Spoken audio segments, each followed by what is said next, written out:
Welcome, everybody, to Inside the Birds TV with Adam Caplan and Geoff Mosher, presented, of course, by DraftKings Sportsbook. And we're really fortunate to have our next guest, not only for Inside the Birds TV, but also he's going to be our panelist on Thursday night with myself, Adam, Jason Avant, and Brian Baldinger, the man, the myth, the living legend. What's going on, Baldy? Well, we're in the middle of these weeks that just fly by. We live in 7-day life cycles, right? No doubt. I think fruit flies live in 7-day life cycles. Right? We're like fruit flies right now. You know, you get to Wednesday, like it's like you're looking ahead to the Eagles and Bucks on Thursday night, and the slate of games coming up here. Like we're cruising right now. Yeah, definitely cruising. Now, we're very excited to have you on with us. As you know, because you know Greg Cosell pretty well, these night games are past his bedtime, so we always have to find somebody else. Luckily, the Eagles are only playing 2 this year, so we got you on with us. We'll preview the Bucks game, 5 o'clock to 7 o'clock p.m. on the Inside the Birds YouTube and social media platforms. So we'll stay away from just like zeroing in on this game and just ask you right now your impressions. You know, you've seen the Eagles here for 5 weeks. Just what your impressions are of what they've looked like, in this new era.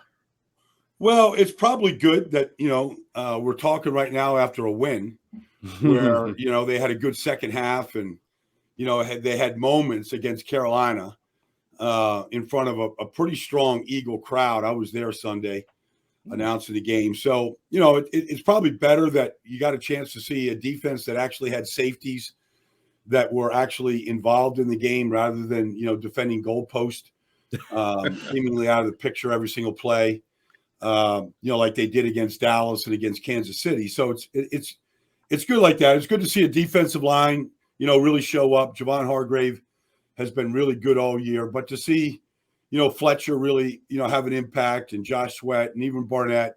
It was good to see a front, play good. It was good to see, Darius Slay do stuff that we thought he was going to do when they signed him last year. He's been a really good press man cover corner in Detroit. Loved to travel with number ones. Loved his matchups with Devontae Adams or Keenan Allen. He hadn't had a chance to really do that much. But he played really well against DJ Moore on Sunday. So it was good. It was good to see. But then offensively, look, this is a college offense. I don't blame them for the way the offense is put together because, you're just trying to maximize the quarterback's skills as he's developing. I mean, he's got 9 starts. And so can he become like, an NFL quarterback where you can drop him back, you can play action him, you can put him under center. I mean, all the stuff that you have to be able to do.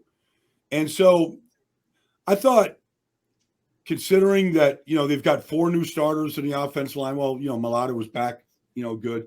But, I thought that they're maximizing their talent. They've been a terrible red zone team. They've been a terrible goal line team all year. They finally fixed that a little bit on Sunday. The quarterback, Jalen Hurts, he's a good runner. He should be good at quarterback sneaks. He's just a powerful kid. They should be better at that. But I thought the offensive line played really well. I thought Andre Dillard played really well. I have a lot of respect for Brian Burns as a player, and he was basically invisible. So we're talking a lot about Carolina, but, it's been very up and down. There's been certainly question marks that anybody that's watched football can make about this coaching staff and some of the decisions that they have made and some of the play calling and execution of plays that they have made. But there is, there's some talent. We can tell that Devontae Smith is going to be a good player. He, if you can't beat man coverage, you can't play wide receiver in this league. He can do that. I think Quez Watkins is vastly underused. Like, I think he's got legitimate speed and a real burst. Probably as close to Deshaun Jackson as we have seen in Philadelphia. I'm not going to compare him to anybody really because he's too young, but he can run. He can flat out open up and run, and he's a pretty good route runner. And he's tougher than anybody would think just by looking at him. So there's some pieces. It's a mystery why they don't try to run the ball more, why Miles Sanders isn't a bigger part of the offense. It looks like they like Gainwell better. He's a better receiver. And they're a passing team.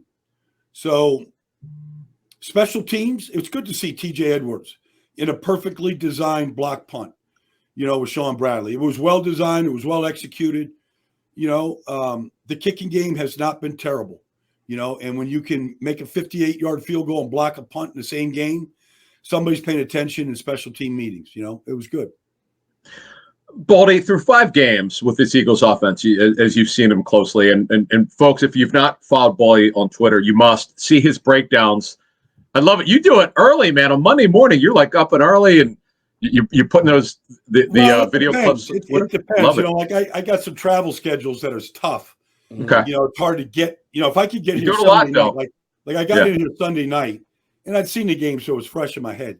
But I was able to get stuff up Sunday night. But if I get back from a game on Sunday, I'll get here and stay till midnight, and then I'll get up, at 5 and be ready to go on Monday. So I try to get stuff up there. I know how Eagle fans are. I just want to know, can we? Not just Eagles. No, you do. I mean, I know you put a lot of Eagles up. Is it kind of, by the way, with those videos, because it's not always Eagles. This is stuff that you just see. You go, because I know it's not always positive. You have this phrase which you've been using, and it's kind of like anyone who watches the games will have the same issue you have. You go, what is this? And it always makes me chuckle because this is exactly what, when we watch, we go, what are they thinking? So let's take an overview of this. You mentioned the Eagles offense, right? Through 5 games. Their identity is clearly throwing the football, but what do you really see concept-wise? You talk about usage of Watkins needs to be more, but what do you see from their concepts when you watch their tape? Well, I mean, to me, it looks like I'm watching, I did the Big 12 games for 9 years up until this year. And so, I mean, I watch Big 12 offenses, and that's what it looks like to me. I mean, they're in basically, 3 or 4 wide receivers every play, if you want to put a tight end out there. And it's 3x1, 2x2, and it's bubble screens to Jalen Reagor. It's slants to Devontae Smith. It's flare routes to your back. I mean, it's not highly sophisticated. It's kind of geared towards the quarterback getting the ball out of his hands quickly, and playing, a space game. I mean, that's kind of what it is. There's not a lot of, I mean, even on Sunday against Carolina, they didn't call a quarterback run until the 4th quarter, which seemed a little bizarre to me because he's really good at it. And so they went right at Hassan Reddick, and he bit on all the read option fakes, and Jalen had some good runs because of it. So I that's what it is, though. It's just a spread, spread one back offense for the most part. And they let the quarterback make decisions. Now they stack plays. They got a screen going left and they got a screen going right, and you choose, or they've got an RPO here where hand it off to Miles Sanders or throw the bubble over here. I mean, they stack plays, but that's what you do in the Big 12. And that's what Oklahoma has been doing, and that's what, Baylor did under Art Briles. I mean, it was, and they can add a speed element to it, but that's kind of who they are right now.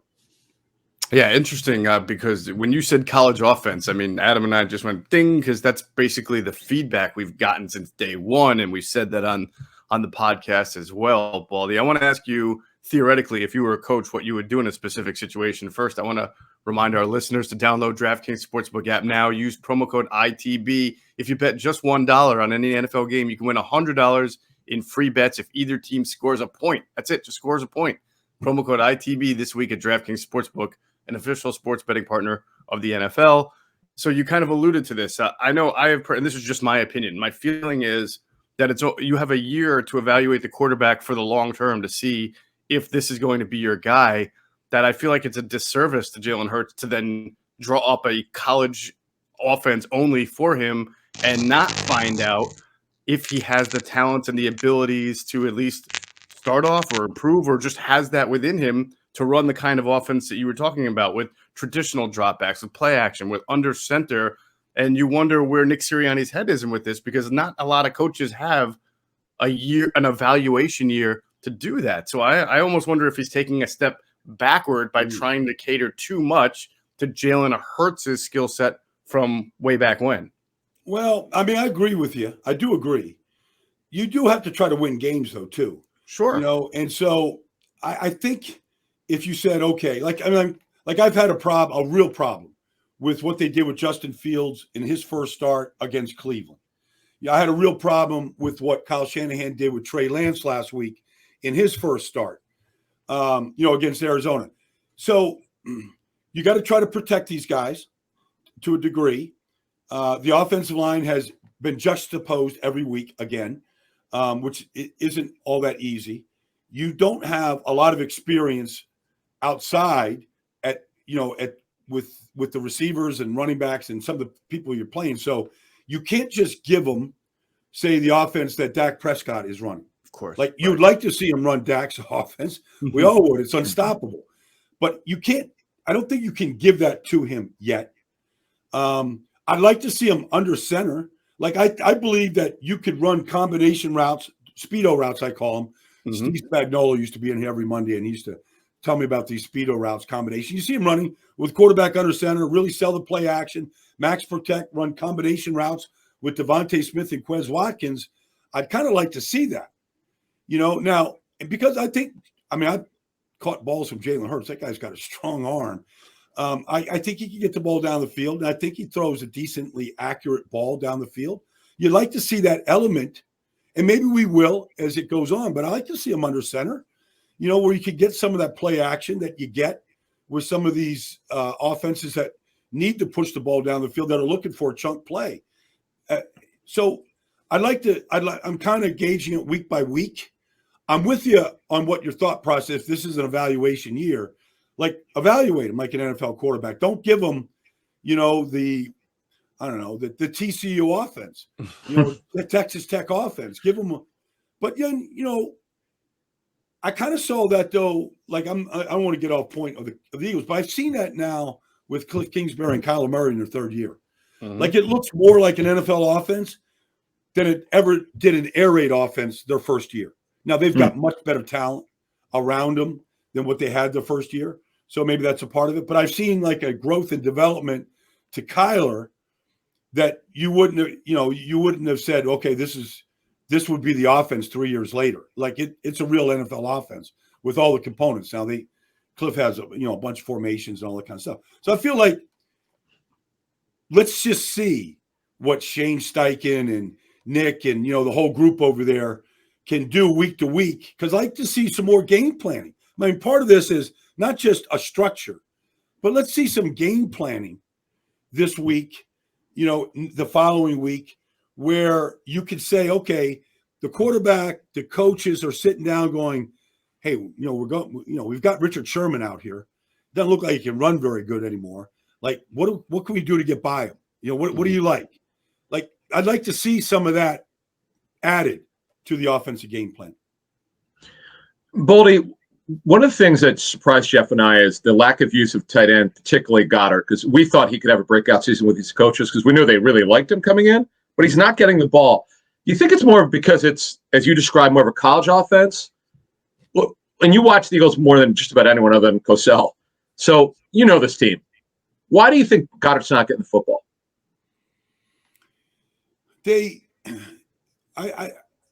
They're not looking for him. I mean, it's not like they don't really call plays for him where you go, okay, let's get in a YY formation over here and, let's run double seams or, crossing routes to get them picked against man coverage. Like, you just don't see that aspect of it. And then you don't, tight ends usually are matched up against people, So, last week, like Shaq Thompson didn't play. So, Jermaine Carter was in there. Like, you would think, like, the backup middle linebacker would get matched up against Dallas Goedert, but you didn't see it. It wasn't there. And so I think part of it is a game plan, and then part of it is the quarterback, has got big eyes on number 6.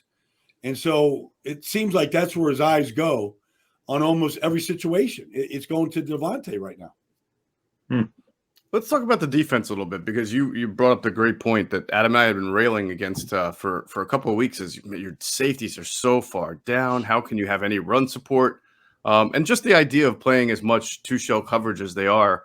Normally, Brian, when you see that, you'll see kind of a different array of linemen than the Eagles have. When you go from a one-gap scheme, the way the Eagles linemen have played for so long, to what they're doing now, more read and react, do you think that transition is not as easy especially when you've been doing it so long. I know they started up in OTAs and everything, but just mentally preparing yourself to not fly at the quarterback all the time. Is that, as someone who played on the line, can you see how that would be a difficult transition? Yeah. I mean, under Jim Schwartz, I mean, his philosophy basically was, all right, you front four, you go break a bunch of stuff. Just get upfield, just go bust it up. And our linebacker's job is to go clean it up. Mm-hmm. And that's when, Malcolm Jenkins was the ultimate cleanup machine. They had him right down there in the box and it was really effective. And, Derek Barnett was a much better player, and Fletcher, because they all just, okay, you're going to run bubble screens against this, turn and run, and go chase. And we'll keep you fresh. We'll rotate 8, and we'll keep you fresh throughout the game and the season. And that was the philosophy. And I think it took a while for Derek Barnett to understand that philosophy, or Vinny was out there for a while, different guys that they've used in those spots where they really got a chance to rush the quarterback every play the run on the way to it, all that kind of stuff that people say. And that was true. And so now you see them and they're lined up in a 3-4, and Barnett or Josh Sweater's an outside linebacker and Fletcher's inside. They get somebody covering up the center, and then they're out of it. I think they're asking them to do a lot, and it's a complete change from what they've had. But if you don't have safety support, I mean, I don't think Clyde Edwards-Helaire is a great back. But if you give them lanes that you could drive the Exxon Valdez through, the lanes were the biggest thing I've ever seen. He can run for 150 yards. So, they were better and tighter, although, they weren't great last week. Chuba Hubbard goes for over 100. You've got to have safety support in this business. You can't keep them back. You can say, okay, pick your poison against, Kansas City or Dallas. And to a degree, I kind of understand that. But there's an old saying in football that if you back up, you give it up. But when you step up, you clean it up. And you've got to attack the line of scrimmage. You have to. Bolden, do you like this front you're talking about? Do you like this scheme that Gannon's put in? They're 32nd in zone. They play the most zone. They blitz the least. What do you think of this scheme that Gannon's running? I mean, I think it's awful. I don't get it. I mean, I don't really understand it. I kind of understand they don't have Micah Parsons at linebacker or, some machine like that can just go run and chase everything down. I get that. Their middle linebackers, Singleton's at 6 yards deep. Can you get any deeper and play linebacker? It just makes double teams at the point so much easier to go get to that guy. You don't have to be in a hurry. Right. He's so deep to begin with. No, I hate the scheme. I hate it because if you give any of these quarterbacks that they've just seen, Dak, Bradford, Sam last week was just bad last week. But if you give Dak or Mahomes these kind of looks, play to play, they're just going to carve you up like they did. They're just going to carve you up. You got to challenge them. You got to challenge the routes. You got to challenge the receivers. You got to challenge the quarterback. And if you get beat, you get beat. You have to live with it. You just have to have that short-term memory. But you can't sit back in these zones and go, all right, we'll make you bleed slowly. It's horrible. I'm wondering when the schedule came out, Brian, what you felt. We knew that the first 6 weeks were going to be brutal for the Eagles. New coaching staff, new quarterback, new everything, change of scheme. You got the defending Super Bowl champs. You got the year before Super Bowl champs with KC. We knew Dallas was going to be good. Thought Carolina wasn't going to be as good, and they wound up being 3-1 when the Eagles played them. But we just saw a lot of rough sledding in the first 6 or 7 weeks. Then after that, the schedule sort of opens up. But when going into the year, when you looked at this team's 53-man potential, what did you think? Well, I mean, I always, start with the quarterback, and you go, okay, the quarterback has started 4 games, and he was a running quarterback that didn't see the field particularly well. So how are you going to develop him? That was my thing. Now, but I thought that if you had, Lane and Malata and Samalo and Brandon Brooks, and even Dickerson, he keeps getting better and better. If you had that group, you could run the ball. And if you could run the ball effectively, and I thought, that's what they were going to do. I thought that was going to be the offense, and they're going to run it in a variety of ways, and they haven't done any of that. Now the offensive line is what it is right now. And still, but I mean, they're not playing badly. And Driscoll and Dillard are playing well. They're playing good football. Nate Herberg's a good football player. But they don't make any effort to run the ball. And that is a mystery to me because I thought that was going to be a strength. And I talked to Miles Sanders this offseason. He had never had 200 carries in a season. But I thought if he got 200 carries or more, like his ability to hit home runs, if you got him 20 carries, and I'll just go off, like last week, that Najee Harris got his first 20-carry game of the season, and he went for 120. Like, I thought that's what you'd get for Miles. Like, you'd get a big, long run, a bunch of 15 to 18-yard runs, and you'd get a steady group of 4 and 5-yard runs. And that would be a good thing. If you add Jalen into the run game, like you could see him scheming some pretty good runs. I haven't seen any of that. So I didn't understand anything that they've done to this point, outside of the fact that, okay, they're going to try to make the quarterback as quarterback-friendly as possible with as many easy throws as possible. But I just don't see them attacking offensively or defensively.